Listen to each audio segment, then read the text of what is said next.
안녕하세요. 저는 스튜디오 밥스를 운영하고 있는 우상권 포토그래퍼라고 합니다. 저는 상업사진과 영상 그리고 브랜딩을 기반으로 하고 있는 일들을 하고 있습니다. 이번 영상은 후지필름의 장점인 JPG를 활용할 수 있는 내용으로 강의를 구성하였습니다. 자, 여러분이 라오로 촬영하는 이유가 뭘까요? 사실 그렇게 많이 배워왔고 또 그게 정답이라고 생각해서 촬영해 오신 분들이 정말 많을 거예요. 그건 물론 맞는 말이에요. 하지만 라오로 촬영할 때는 생각보다 많은 번거로운 게 존재하죠. 가장 큰 이유는 사실 용량의 압박이 가장 큰 이유일 테고요. 그리고 두 번째로는 한번 컨버팅을 해야 된다는 번거로운 과정이 생기겠죠. 또 클라이언트가 원할 때 바로 보내드리지 못하는 것도 불편한 것 중에 하나일 겁니다. 그리고 이러한 번거로움들은 일을 할 때 피로도가 많이 올라가게 됩니다. 그런데 이런 번거로운 과정들이 왜 필요했을까요? 기존 DSLR 카메라들은 카메라 자체에서 JPG로 변환하는 기술이 그다지 좋지 않았었습니다. 그리고 데이터 유실도 되게 많았었고요. 필터라는 개념도 없었었고 모니터링을 하기에 좋은 환경도 아니었었습니다. 하지만 미러리스에 와서는 이런 부분들이 많이 해결됐어요. 촬영하는 도중에 제가 사용하는 환경이나 필터 값을 바로바로 실시간으로 확인할 수 있게 됐고요. 그리고 이제 바로 모니터링 할 수 있는 환경이 정말 잘 되어 있습니다. 그리고 DSLR이랑 틀리게 JPG로 변환하는 기술도 많이 향상이 되었죠. 그리고 가장 큰 이유는 JPG에 대한 신뢰도 부분일 것 같은데요. 사실 JPG 찍어놓고 보정을 했었을 때 개조나 관용도나 이런 것들이 부족하거나 색이 틀어져서 사용하지 못한 경우가 정말 많았었습니다. 그런데 후지필름은 필름 시뮬레이션을 입힌 상태에서 보정을 해도 색감을 먹이는데 크게 무리가 없을 정도의 신뢰감을 보여줍니다. 이게 가장 큰 장점이에요.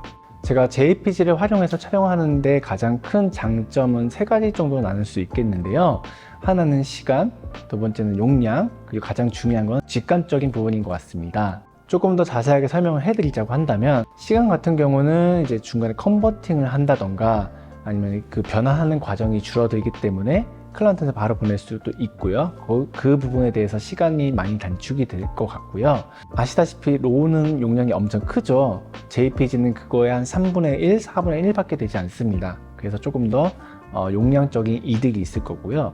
그리고 가장 중요한 세 번째, 직관성. 촬영하면서 원본 데이터의 느낌이 아니라 그때 현장에서 만든 컨셉이나 분위기, 색감 등을 현장에서 바로 적용을 해서 모니터를 볼 수가 있고요. 변환 과정 없이 클라이언트한테 바로 보여줄 수 있다는 게 가장 큰 장점이라고 생각합니다.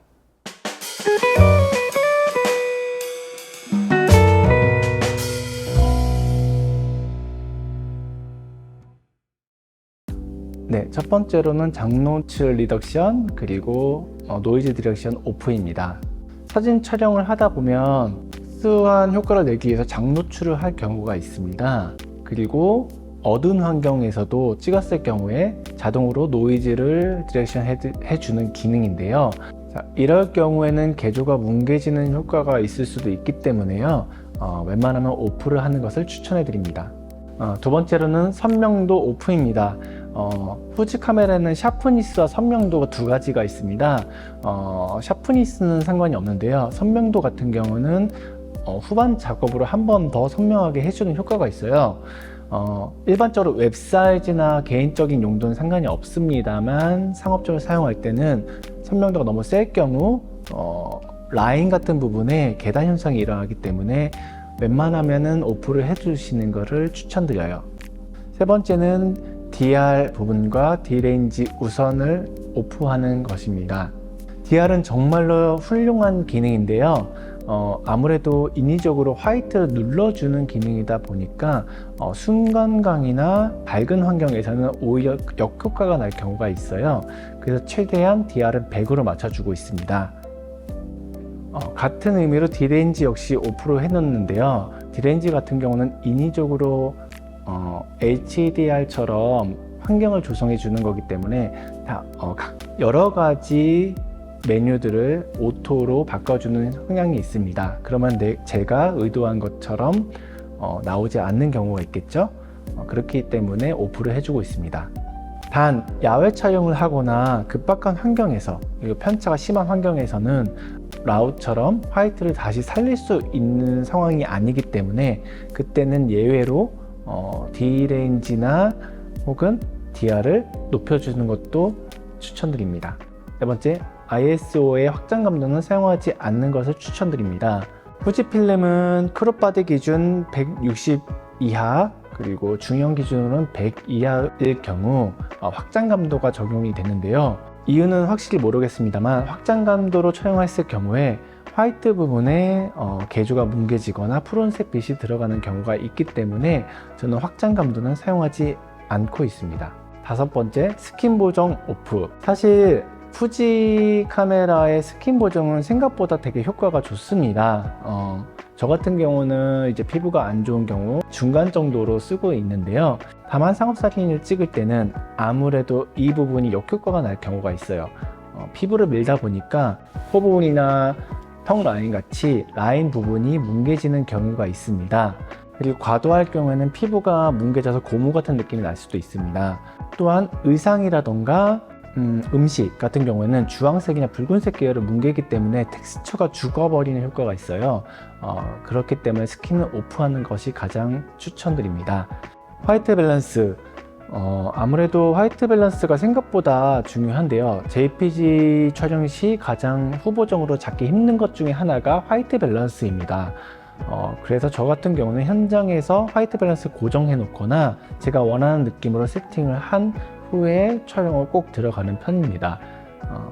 특히나 여러 가지 색깔이나 조명이 섞여 있을 경우에는 색깔이 많이 틀어지게 되는데요. 그럴 경우에는 라우가 아닌 이상은 JPG로는 보정하는 게 조금 힘듭니다. 스냅 사진을 촬영할 경우에는요, 저 같은 경우는 분위기 우선 오토 화이트 밸런스를 사용하는 경우가 있고요, 혹은 켈빈 값을 정해 놓고 촬영하는 경우가 많습니다.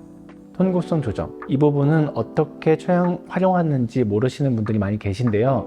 실전에서 다시 한번 설명드리겠지만 보통은 블랙을 띄워주거나 화이트를 눌러줌으로 인해서 조금 더 활용 범위가 넓도록 세팅해주는 효과가 있습니다. 그리고 촬영하는 도중에 블랙이 떡지거나 화이트가 깨지는 경우가 있는데 그럴 때 응급하게 사용할 수 있는 것 중에 하나가 톤 곡선이기도 합니다. 저 같은 경우는 느낌을 내기 위해서 톤 곡선을 생각보다 활용을 되게 많이 하고 있습니다. 컬러 크롬 블루, 이 기능도 디지털에서는 정말 좋은 기능 중 하나입니다. 보통 빨간색이나 파란색 같은 게 많이 뭉치기도 하거든요. 하지만 인물 촬영에서는 쓰지 않는 편입니다. 아무래도 색감을 분리를 시켜주는 과정에서 조금 뭉치거나 떡지는 느낌이 있기 때문에 인물 촬영에서 저는 사용을 많이 하지는 않습니다. 다만 음식 촬영이나 제품 촬영할 때는 활용을 많이 하는 편이에요. 파인더 설정입니다. 어떤 환경이든 간에 자연스러운 뷰는 무조건 오프 설정을 합니다. 단 수동 모드에서 노출 미리 보기 켬은 꼭 설정을 합니다. 저는 펑션 기능을 활용을 하는데요. 아무래도 기본적으로 쓸 때는 노출 미리 보기를 켜 놓고요. 그리고 순간광을 촬영할 때는 이거를 꺼 주셔야 돼요. 왜냐하면 순간광을 설정할 때는 보통 어두운 환경에서 순식간에 빵빵 터뜨리기 때문에 미리 보기를 설정해 놓으시면 어두운 환경에서 화면이 안 보이는 경우가 많습니다. 그래서 순간광을 활용할 때는 이 기능을 꺼 놓으시면요, DSLR처럼 눈에 보이는 대로 화면에 출력이 됩니다.